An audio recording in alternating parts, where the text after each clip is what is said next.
Halo, selamat siang pemirsa. Apa kabar Anda hari ini? Semoga kita semua senantiasa diberikan kesehatan dan keberkahan.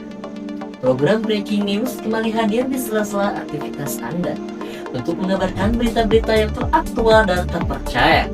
Dan berikut informasi selengkapnya.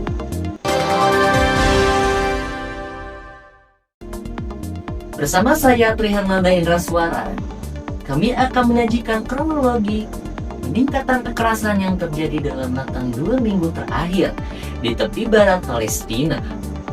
Pemirsa, sebuah insiden terjadi yang mengakibatkan umat muslim di seluruh dunia murka.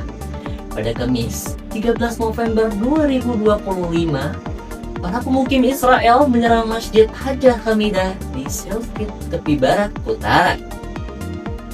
Serangan ini meninggalkan kerusakan yang cukup parah, dengan bagian dalam masjid yang hangus dilalap api, dan dinding-dindingnya dicorati grafiti rasis berbahasa Ibrani yang menghina Nabi Muhammad. Kementerian Luar Negeri Palestina mengutuk serangan itu dan menegaskan bahwa pemerintah Israel diharuskan memikul tanggung jawab dan konsekuensi penuh atas insiden tersebut. Dikutip dari Tempo.go, Komandan Pasukan Pertahanan Israel di tepi barat, Avi Blut, memang telah mengutuk kekerasan pemukim sehari sebelumnya. Namun kenyataannya, langkah nyata untuk mencegah dan menimpa pelaku tampaknya masih sangat minim untuk dilakukan. Bahkan IDF mengaku telah menyerahkan kasus ini kepada kepolisian Israel, yang hingga kini belum mengidentifikasi satupun tersangka.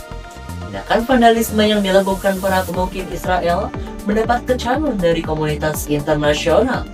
Juru bicara PBB Stefan Dujarric menegaskan bahwa tindakan kekerasan dan penodaan tempat-tempat keagamaan tidak dapat diterima. Negara-negara lain seperti Yordania, Jerman, dan Swiss turut mengutuk tindakan kekerasan tersebut. Swiss secara khusus menegaskan bahwa kekerasan ini dan perluasan pemukiman ilegal yang berkelanjutan harus segera dihentikan. Pemirsa, jika mengira kekerasan akan berhenti setelah kecaman internasional bergema, maka kenyataan berbicara lain. Tepat 14 hari setelah pembakaran masjid, sebuah insiden yang lebih memilukan kembali terjadi. Kali ini bukan lagi bangunan yang menjadi sasaran, melainkan nyawa manusia yang menjadi korban. Pada Kamis 27 November 2025, jagat maya kembali digempaskan dengan insiden berdarah di kota Jenin. Tentara Israel menembak mati 2 pria Palestina dalam sebuah penggerebekan. Kedua pria yang gugur tersebut diidentifikasi sebagai Al-Muntasir Bilal Abdullah 26 tahun dan Yusuf Asasa 37 tahun. Kejadian itu terekam jelas dalam sebuah video yang menunjukkan bahwa kedua pria tersebut tampak telah menyerah kepada pasukan Israel sebelum akhirnya ditembak. Rekaman video yang beredar itu memicu kecaman luas dari berbagai pihak. Otoritas Palestina dengan tegas menyatakan bahwa ini adalah sebuah eksekusi yang keji, terencana, dan dilakukan dengan cara yang dingin.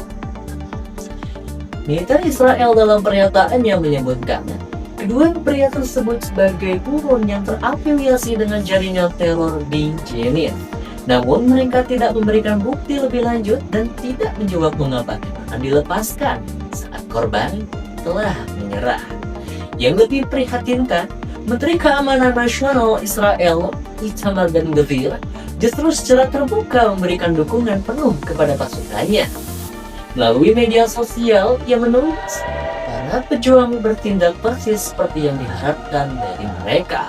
Teroris harus mati. Di sisi lain, Kementerian Luar Negeri Palestina mengecam keras aksi ini. Mereka menilai hal ini sebagai pembunuhan di luar hukum dan kejahatan perang yang disengaja. Mereka mendesak komunitas internasional untuk tidak hanya mengeluarkan pernyataan, tapi juga untuk segera memperlakukan mekanisme perlindungan internasional.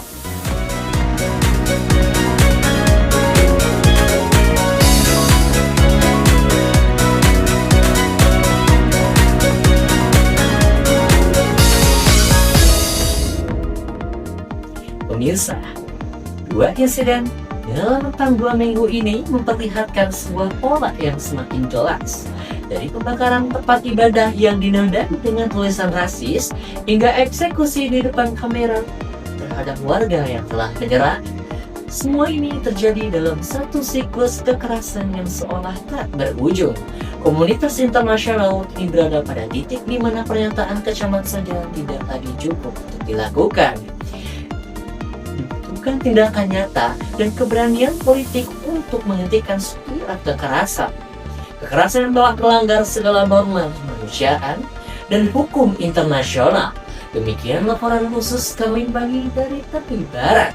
Mari kita menjadi saksi yang tidak tutup mata terhadap penderitaan sesama manusia. Saya Trihananda Indraswara mengucapkan terima kasih dan sampai jumpa dalam edisi berikutnya.